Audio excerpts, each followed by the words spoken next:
up to street level on Michigan Avenue, they have these really nifty plaques that are embedded in the sidewalks, and the plaques show you the original outline or footprint of Fort Dearborn, so that's something to look for up there too. So earlier we talked about the Tribune Tower and it being the result of a design contest. Second place for the Tribune contest, Roosevelt. So from this bridge he gave a very important speech.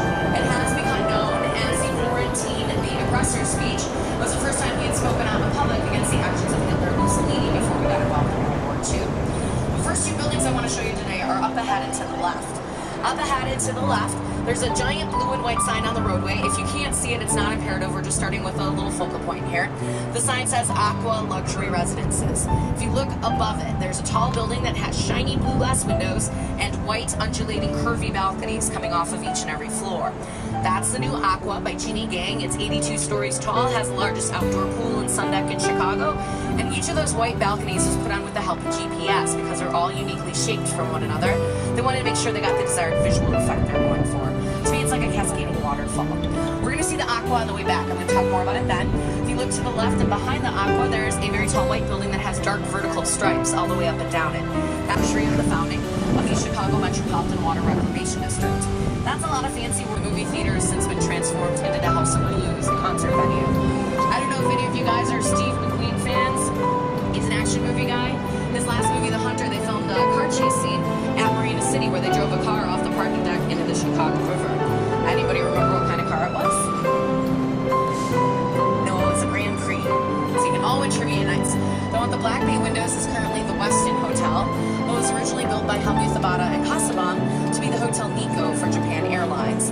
Even though it's not a Japanese hotel anymore, they still maintain a Japanese-style garden next door for their guests to enjoy. The green glass building that's next door to it is a 35-story Seymour Owings. So they took that with them, and so now it's the headquarters of those. To the left, there's only 5. That's because a 20-foot section of that building had to be removed in 1926 to make way for the construction of the LaSalle Street Bridge, which will go underneath next. Now they say the Green Murdoch building is haunted. And that's because, unfortunately, a huge maritime disaster happened across the river in 1915. The Eastland sank, and they had to use that building as its address, 300 North LaSalle.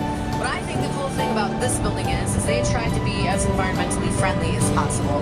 One of the features they use is they take water from the river, run it through coils, use that to help air condition the building in the summer so they don't have to use so much electricity.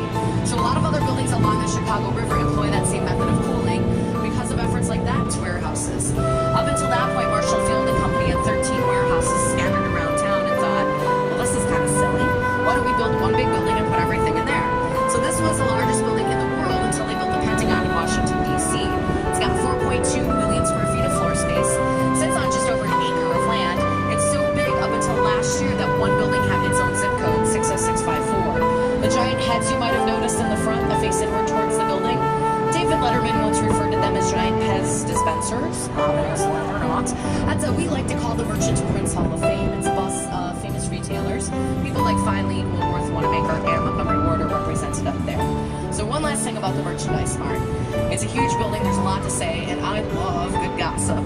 So the Merchandise Mart was constructed for a cost of $30 million. They had cash flow problems because of the Great Depression, so they sold it to the Kennedys. $550 million.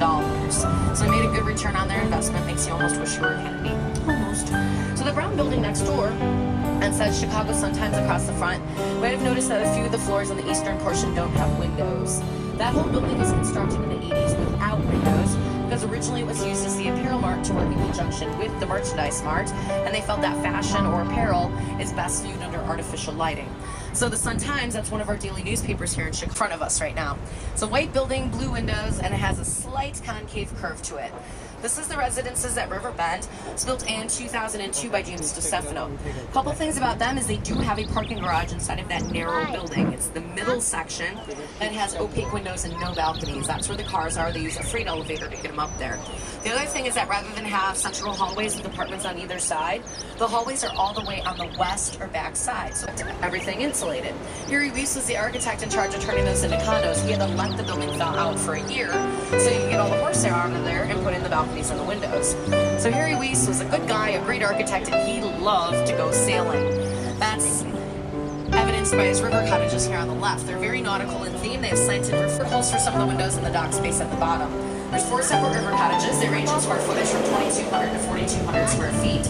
Real estate-wise, I don't know what they're worth. They've never been resold since their first purchase, so your guess is as good. And if we're lucky, I might get to see a beaver splashing around down on the South Branch. They like to build their houses down there. It's a little bit quieter as far as boat traffic goes, so keep your eyes peeled for that. Long story short, the river is getting cleaner every day, and we're very excited about it. That particular set of tracks used to go straight into the merchandise mart because that's how we used to get things in there back in the day. It was by train. If you kind of took a look at that bridge and calculated how it would be if it was all the way down, it doesn't provide a lot of clearance for boats like us to go back and forth. So rather than spend the money to tear it down, they just leave it there doing what it's doing. And now one of the newer hot things to do when you get married in Chicago is to take wedding pictures, especially on the Kinzie Street Bridge back behind us, so you get to the river we call the Junction, where the North, Main, and South Branches all meet up together. What you have to understand is that this river is essential to Chicago. If this river was not here, the city might not exist, and I'd be working at a Dunkin' Donuts in my hometown of Wisconsin. What that means is we've got all these railroad tracks on this vacant area to the right, and they end up disappearing underneath the upcoming buildings.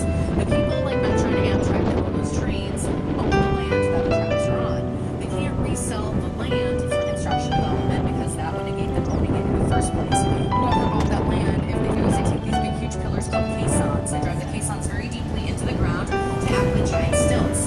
They build a platform above the stilts, the buildings go up and roll from there, allowing the trains to continue on their paths to and from the train stations underneath the buildings here. It's actually a pretty simple process when it's all said and done. The exception to that simplicity would be the Boeing building here on the right. Boeing was built in 1990 by Perkins and Will, and they are partially above switching tracks. Switching tracks is when there's a whole bunch of railroad tracks all smushed together. So there's no space in between them to put any caissons into the ground to support the southwest corner of this building from underneath, so they had to go from up above. What they did was put trusses on the outside lower portion of the Boeing building. The trusses hold up the southwest corner and then redistribute its weight to the other 3 corners of the building. Aft uncovered to remind you of the steelwork of the bridges along the Chicago River. Alright, so next up on the right, we've got 2 North Riverside Plaza. This is built in 1929 by Halliburton and Root. It was the first building in Chicago to use air rights construction. And originally this building was home to the Chicago Daily News, a newspaper.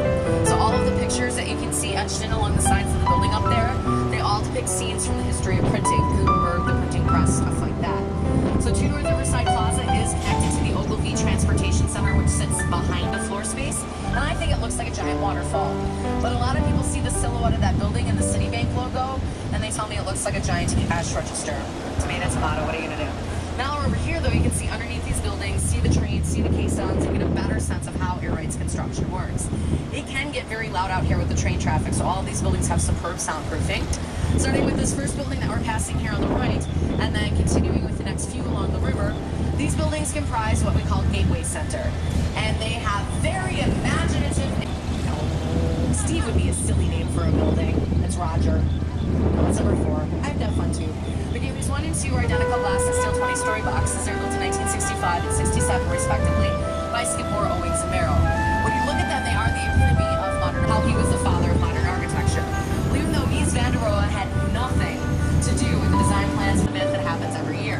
But the river is naturally the floor space. When the catalog companies started moving out of the city into the suburbs, we were left with this big rambling building that became inefficient simply because it was so large. So in 1996, the story behind that, well, it being a post office means it belongs to the federal government. So they have the final say over what happens to it. So that's a lot of red tape. It's pretty much been abandoned since 1996. A few years ago, though, I got really excited. The big rumor was they were going to put a casino inside of there. The fire was burning out of control, and a wind kicked up just right to carry the... So, this was a huge disaster, but at the same time, we had a completely clean slate. Architects and engineers came from all over the world to help us rebuild. And this was at Bert and Beth down at the bar if you're thirsty, and I'll get back to you after we get turned around.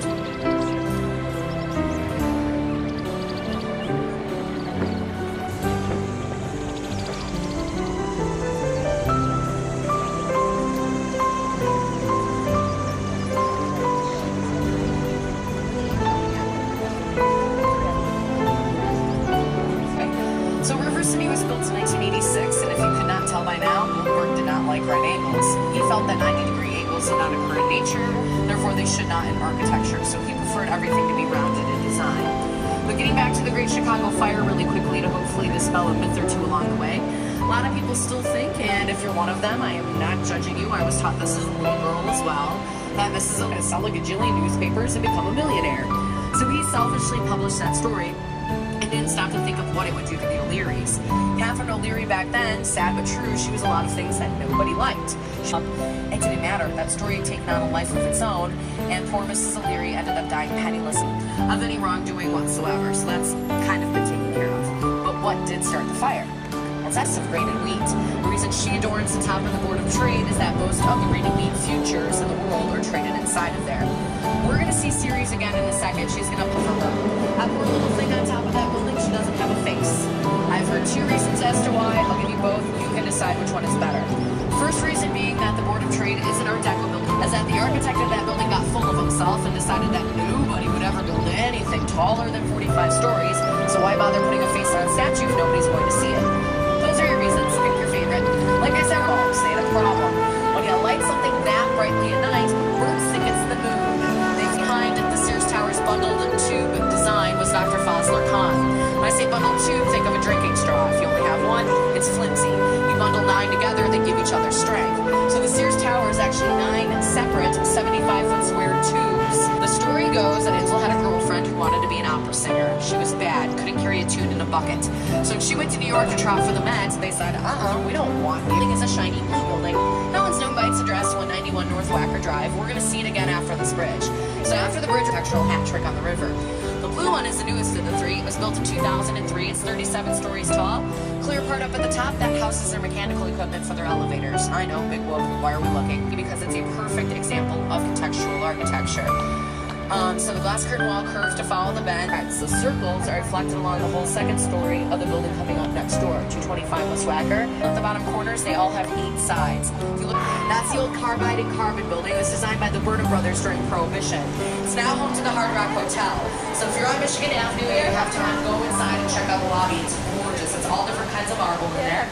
We suppose something with a dark green bottom and a gold leaf top that was designed during Prohibition. What's that supposed to remind you of? Exactly, a champagne bottle. That was the architect's joke. Jump back 3 buildings. Immediately on our right now we have a very ornate beige terracotta building that has a dome or belvedere up on top. That's the jeweler's mirror, and they're big enough that they could drive into it from Lower Wacker Drive, go to whatever floor they needed for the jeweler's building. He said his name was Al Brown and that he was selling furniture. And it was Al Capone and he was selling bootleg liquor out of a speakeasy, but like any good speakeasy. Connected to Hotel 71 is called Mather Tower. It's built in 1928 by Hubert Riddle. It was supposed to have an identical twin built next door in 1929, but the stock market crash happened, so they ran out of money and that just never came to fruition. So we're coming around the bend. We're in the home stretch, I promise. Next building up.